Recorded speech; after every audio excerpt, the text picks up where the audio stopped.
Olá, alunos! Eu sou o professor Sérgio, estamos aqui na nossa aula de Sistemas de Informações, disciplina, de Sistemas de Informações do curso de Engenharia de Produção aí do sexto semestre.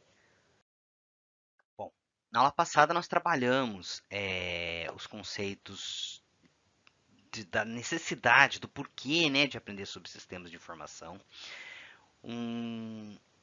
Um item, um conceito muito importante que é o valor da informação, como mesurar, o valor da informação, as características, uma tabelinha bonitinha até, né? E o básico de um sistema de informação, que é a entrada, processamento e saída de dados. E aprendemos também, provavelmente isso foi novidade para vocês, a parte de feedback, de realimentação de um sistema de informação para sua adequação, para sua correção, para suas melhorias, né? Bom, na aula de hoje nós vamos trabalhar algo que está diretamente ligado aos sistemas de informação hoje em dia, a maioria deles, que é a internet. Dificilmente hoje em dia a gente vai ter um sistema de informação que não trabalha conectado através da internet, Então nós vamos ver o que é a internet, conceitos e usos, e também vamos ver pré-conceitos, conceitos anteriores à internet que fazem com que ela funcione. Bom, então começando aqui, ó, antes de nós definirmos, o que é a internet, nós precisamos definir algumas coisinhas que vão fazer com que a gente chegue até ela, Então, primeiro, o que é telecomunicação? Bom, telecomunicação é a transmissão eletrônica de sinais para comunicação, seja voz, sons, telefone, rádio, som e imagem, como televisão, som, imagem, dados, na forma de dados, através de computador, entre outras coisas, tá? Uma característica muito importante da telecomunicação é a velocidade dessa telecomunicação, que a gente chama atualmente de largura da banda, tá? E que é medida em bits por segundo. Kbits por segundo, megabits por segundo, gigabits por segundo, as unidades de medida, assim como metro, quilômetro, milímetro, Tá? E a gente não pode confundir armazenamento, capacidade de armazenamento, tamanho de um disco, tamanho de memória, tamanho, tá? Com velocidade, tá? Então, eu tenho um computador que tem 16 gigabytes de memória, é o tamanho da memória, quanta informação cabe na memória ali, tá? Eu tenho um pendrive de 2 gigabytes, quanto cabe no meu disco, no meu pendrive, tá?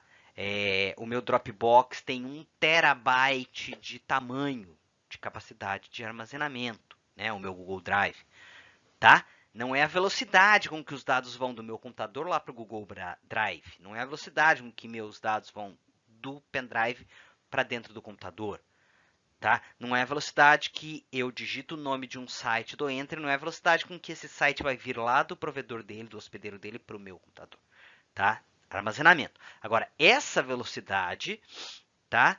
A velocidade com que a informação vai do meu pendrive para dentro do computador, a velocidade com que a informação vem lá do provedor da UOL para o meu computador via internet, Isso é a largura da banda e é medida em bits por segundo. Kbits por segundo, megabits por segundo, gigabits por segundo. Tudo bem. Bom, e os meios de transmissão, Tá? A gente tem a comunicação cabeada, tá? Um método um pouco mais antigo seriam os cabos de par trançado, cabeamento coaxial.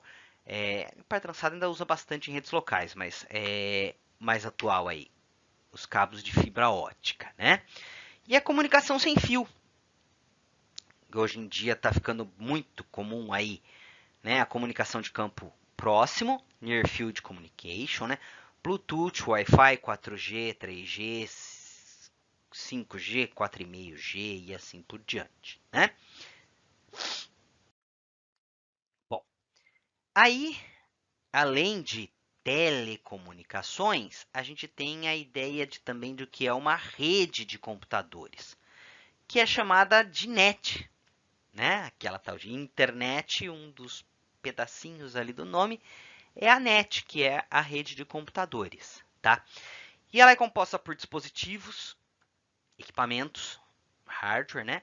Tá? E softwares, sistemas de informação, tá? Necessários para conectar 2 ou mais sistemas de computadores, 2 ou mais dispositivos diferentes. Quando esses dispositivos estão conectados, eles conseguem compartilhar dados, informações, trabalhos, podem compartilhar compartimento, processamento, uma série de outras coisas. Então, conectei meu smartwatch com meu celular, rede, tá? Conectei meu fone no meu fone sem fio, não esse, tá? Meu fone sem fio no celular, rede, tá? Conectei meu celular no meu tablet, rede. Conectei meu computador na internet, rede. Na minha empresa, os computadores estão interligados, mais de um, vários computadores interligados, trocando dados, compartilhando sistema, compartilhando processamento, rede de computadores. Os tipos de redes, eu citei alguns aqui, né? PAN é uma Personal Area Network, ou meu smartwatch ligado por Bluetooth no meu celular, PAN, né? Meu notebook ligado na minha internet, na minha impressora sem fio, com fio, rede, tá? LAN é uma rede local. Aí já seria um exemplo caseiro seria meu computador, meu notebook, minha impressora, meu celular, meu smartwatch, o notebook do meu pai, o notebook da minha mãe, todos eles ligados através de um roteador sem fio, né? Ligados entre eles e ligados ao meu provedor de internet para acessar a internet. Um exemplo de rede local caseira.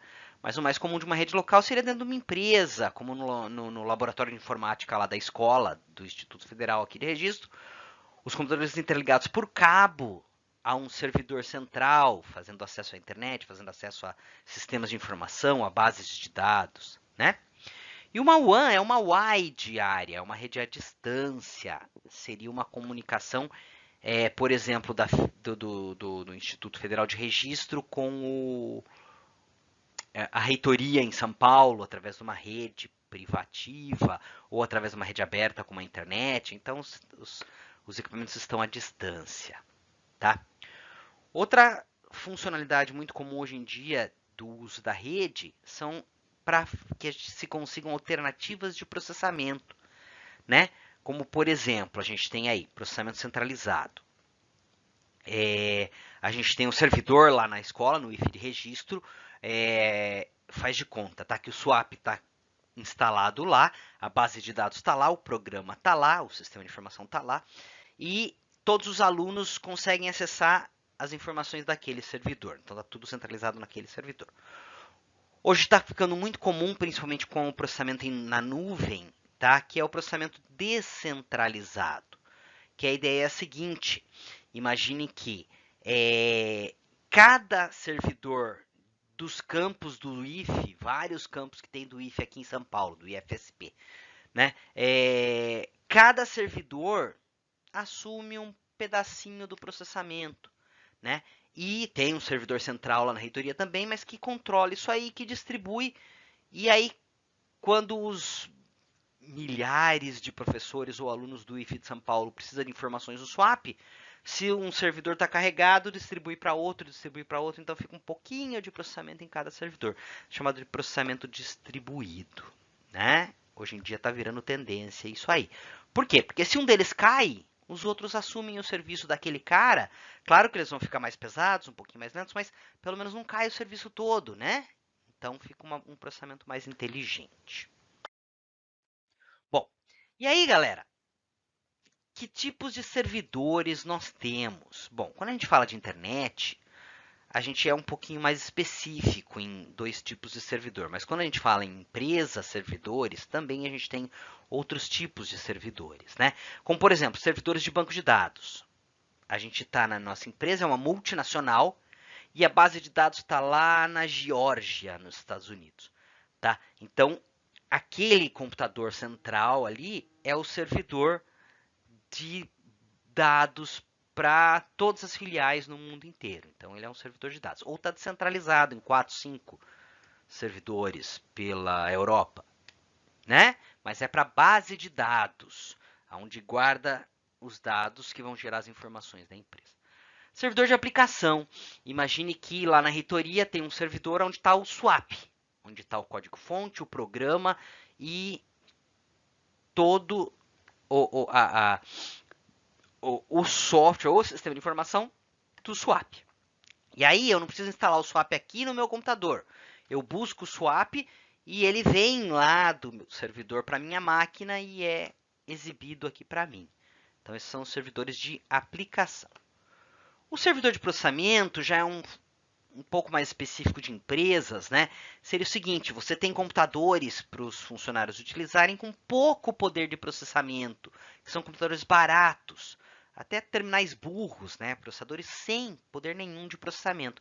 E através da rede de computadores, a gente busca todo o processamento, toda a memória lá no servidor central. Então tem que ter um servidor mais parrudo, ou vários, né? Com processamento distribuído, tá?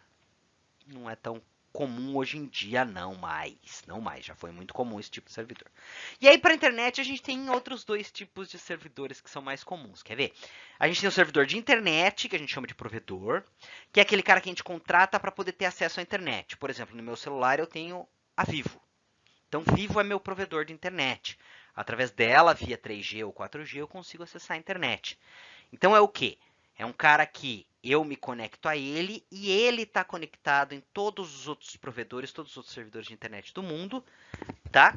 E através disso, essa WAN, uma rede ligada a outra, um provedor ligado a outro, eu consigo acessar todos os sites de internet do mundo, todos os serviços via internet do mundo, né? São provedores. E entre esses provedores, a gente tem uns caras especiais que são chamados hospedeiros ou servidores web, que são os caras que hospedam sites, né? Em geral, eles são provedores de internet também, mas tem alguns que não são provedores de internet, são só hospedeiros de site. Local web, entre outros aí que hospedam gratuitamente, tá? E outros que hospedam de maneira paga, tá? É o seguinte, você quer ter um site da sua empresa, então você paga pelo serviço, o cara vai lá e hospeda seu site, mantém seu site lá no servidor dele, tá? E aí todas as pessoas do mundo conseguem acessar, basta ter acesso à internet, conseguem acessar o seu site. Bom, então falando desse tipo de serviço, a gente consegue chegar ao conceito do que é a internet propriamente dita, né? A internet propriamente dita, ela é um conjunto de redes mundial, por isso que chama World Wide Web, aqueles 3 Ws lá, né? É um conjunto de redes mundial, World, né? Tá? Que trocam informações entre os provedores de forma livre. Não há um controle, entre aspas, não há um controle específico em cima dessa troca de informações, tá? Mas não oficialmente e não duramente, tá?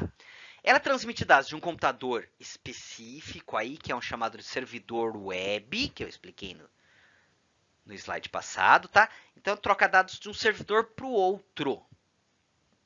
Legal? Então, caso esses dois computadores não estejam interligados diretamente por uma LAN, o primeiro computador manda uma mensagem para o seu servidor, para o seu provedor.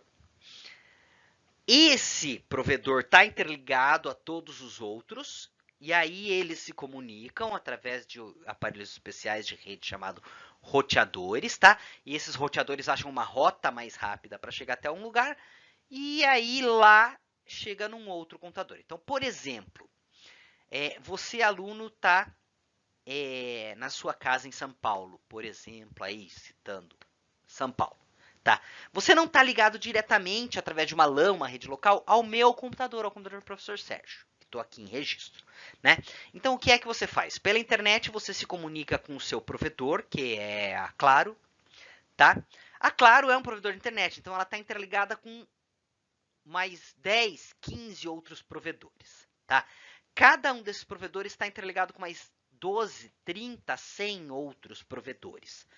E com isso a gente forma uma rede, uma WAN, de todos os provedores do mundo inteiro. Todos eles acabam se interligando um através do outro e forma um tipo de uma teia. Muitas pessoas chamam a web de teia, né? E aí, através disso, esses aparelhinhos especiais que ficam ligados nesses provedores não são tão pequenininhos assim, são maiorzinhos, tá? Fisicamente falando. Eles acham uma rota para chegar do seu provedor claro lá em São Paulo, nem que tenha que ir até o Japão, até a China, até Uruguai, voltar para os Estados Unidos e daí chegar aqui em registro. Não importa a rota, mas eles acham uma rota, não é a mais rápida e não é a mais curta, é a rota que funciona, que está disponível naquele momento, que tem espaço para a informação passar naquele momento, tá? E aí eles acham uma rota para chegar até o meu provedor aqui, que é a Infovale, tá? E aí eu tô ligado na Infovale, o meu computador aqui de casa está ligado na Infovale, então a informação da Infovale vem para o meu computador, tá? Que informação era? Você mandou um e-mail para mim. Que informação era? Eu digitei um endereço de um site, www.uol.com.br, aqui no meu computador. Esse site não está aqui no meu computador, não está na Infovale, que é meu provedor. Então a Infovale foi buscar num outro computador que está não sei aonde. Pegou essa informação lá e trouxe para mim, por exemplo. Tá? Muito bem. Bom, essas várias redes aí que estão espalhadas mundialmente, ligadas através de roteadores, elas utilizam um protocolo de comunicação. Nós, humanos brasileiros, por exemplo, nós usamos um protocolo de comunicação verbal, né? Que é a língua portuguesa. São as regras para a gente falar a língua portuguesa para que as outras pessoas consigam entender o que eu falei. Né? E os computadores eles utilizam um protocolo de comunicação para que um entenda o que o outro está falando. Por quê? Porque o meu computador usa o Windows, o seu usa Linux, o do outro rapaz usa o Windows em inglês, o do outro rapaz usa o Mac em espanhol, né? E como é que eles trocam informação via internet? Através desse protocolo específico chamado TCP/IP, tá? Aonde cada computador tem um número, tipo um CPF, um número que identifica ele, tá? E através desse número, a informação, os pacotinhos de informação conseguem ir de um computador para o outro, tá? E aí, para facilitar essa comunicação, ao invés da gente ter que usar números, né, CPF, imagina se eu tivesse que chamar os alunos pelo CPF dele. Eu não ia lembrar nunca, porque os nomes eu já não lembro, né? Imagina os CPFs, né, pessoal? Então, para que eu não tenha que decorar IPs para trocar informações via internet aí através das pessoas, a gente usa uma URL para os endereços das páginas, que é o endereço da página. ifsp.edu.br, uol.com.br, né? proibidonas.com.br. Zoando, né? Nem sei se tem esse site. Deve ter. Mas http://www.algumacoisa.com.br. Nem sempre é com. Do Instituto Federal é .edu, né? Existem outros. Nem sempre tem o BR. Se não tem nada Estados Unidos, se tem a R Argentina, se tem o R Uruguai, se tem o K é United Kingdom, Inglaterra, DT é Deutschland, JP é NP, perdão, é Nippon, Japão, e assim por diante. Bom, esses endereços, eles são chamados de domínio, e é a identidade do site, aonde ele está lá hospedado, e tem um conjunto de regras internacionais, e tem a compra do domínio, tá? E no Brasil, isso aí é controlado por uma instituição, por um órgão, tá? Que é um conjunto de... É um conjunto, assim, de instituições privadas e públicas, tá? Mas que estão ali na Registro BR. Então, se vocês entrarem no site Registro BR, vocês vão ver que lá estão todos os registros de domínio .br, alguma coisa.br.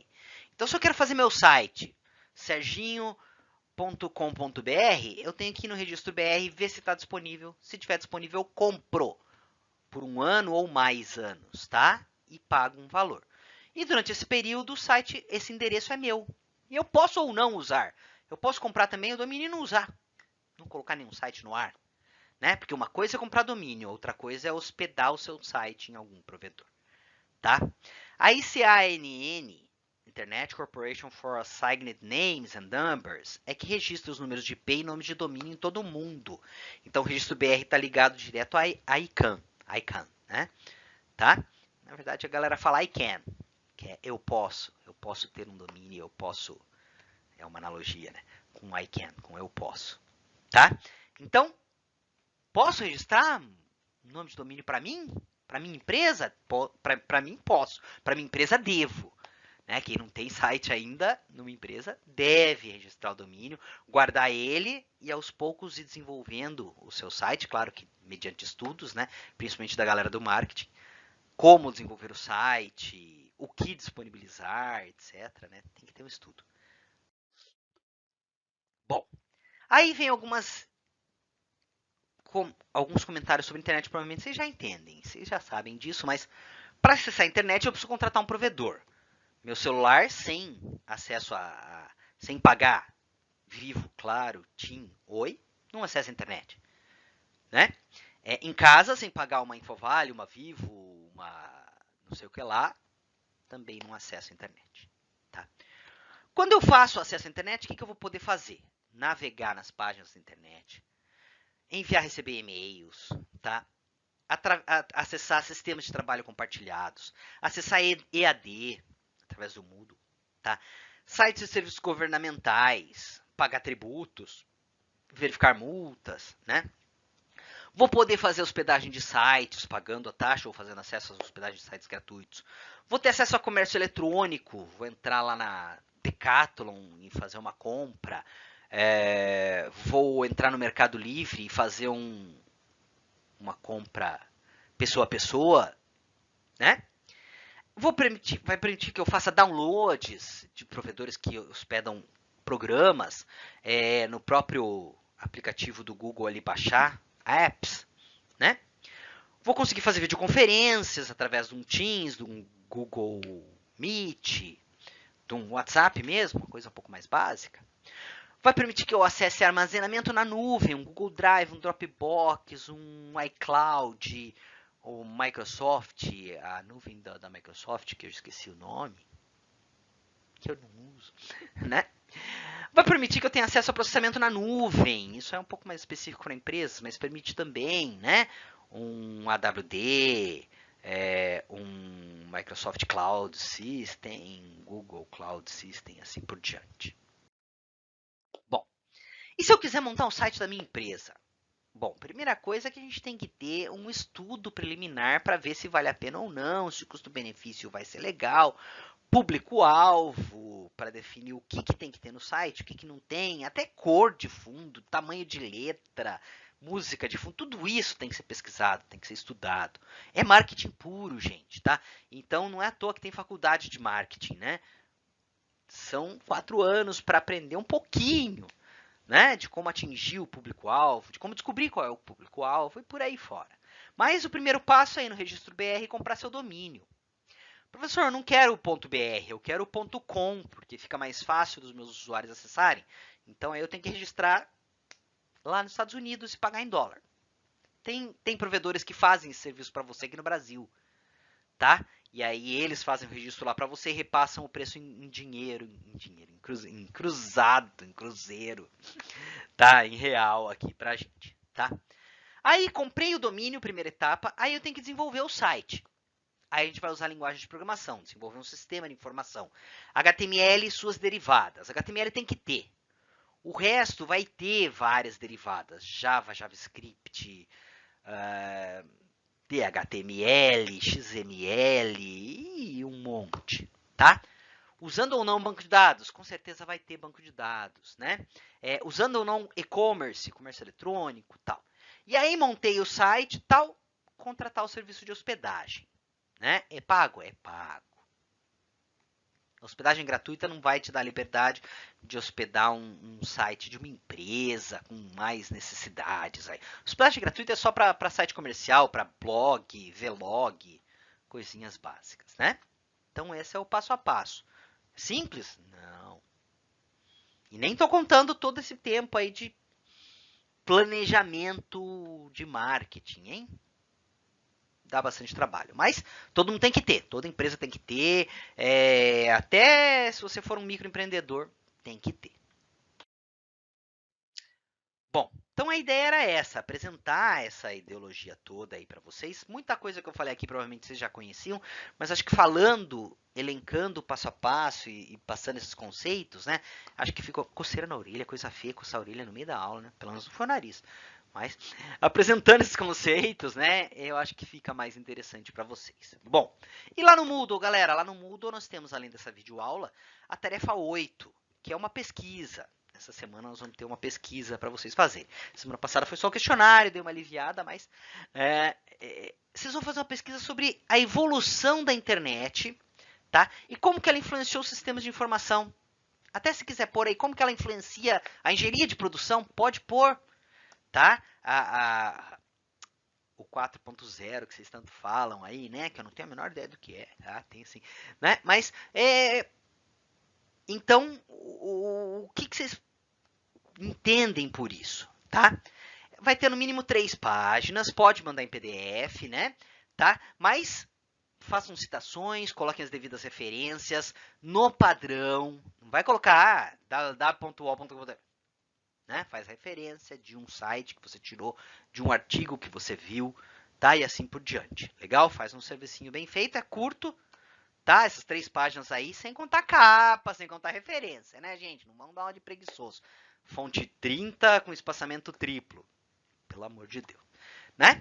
E depois tem o questionário 4, aí basicão, abriu o PDF e responde lá. Super simples, super básico. Legal?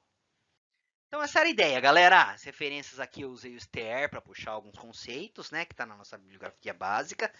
Tá? Na complementar também tem um outro STR, se não me engano, mas é outro. Tá? E hoje nós vimos o que? Os conceitos de internet, o que é, os conceitos anteriores, tá? E usos. Beleza? Espero que tenham gostado da aula e até mais.